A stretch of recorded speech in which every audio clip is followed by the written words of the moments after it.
From Tadasana, we can move right into Ardha Chandrasana A, which is half moon A. So Ardha equals half, Chandra is moon, and Asana, as you know by now, is pose or seat. So half moon pose.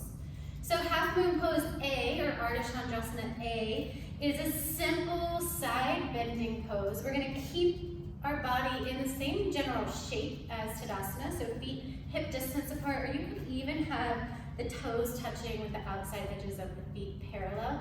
Some people are going to feel really wobbly this way, so a slightly wider base is going to be more stable. Inhale, reach the arms up, let the palms meet, keep the shoulders down away from the ears, and then slowly on an exhale, lean to the right.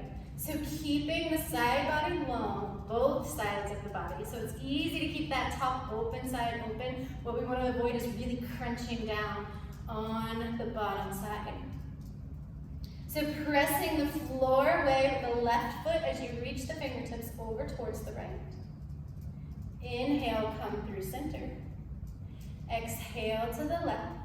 So anytime you do one of these unilateral poses, meaning only on one side, you want to make sure that you always do both sides. And we always go to the right first because of the way our digestion is built. So our intestines go up, over, and down, right to left. And so the sequence of our yoga poses is built to follow that same natural movement in our body. So we always step forward with the right foot first. We always hug the right leg in first, twist to the right first. And in this case, we side bend to the right first, and then the left. So the two biggest things to look for in half moon pose or Ardha Chandrasana is, again, same as in Tadasana, you will see students that when you start to lift up, they want to turn their chest forward and take a big sway in the low back. You want to try to keep that torso neutral and lean straight to the side. Okay?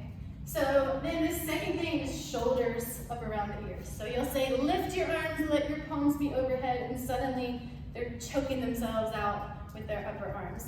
So a couple of options here. If their shoulders are really tight, or if they're built in some kind of way where they can't keep them down and their hands together, you could allow them to have their hands shoulder distance apart, like they're holding a full moon is the verbiage I would use, and then lean side to side here. It's actually going to be a little bit more work because you don't have the benefit of pressing your hands to get that length and strength, but it still is a very functional variation of the pose.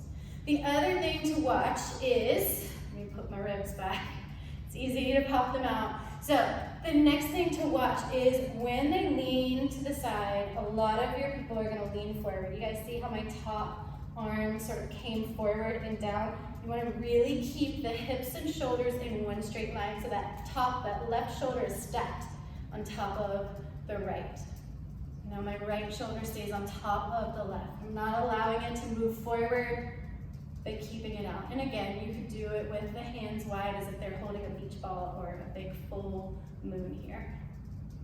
And then come back to the center and guide them back to Tadasana.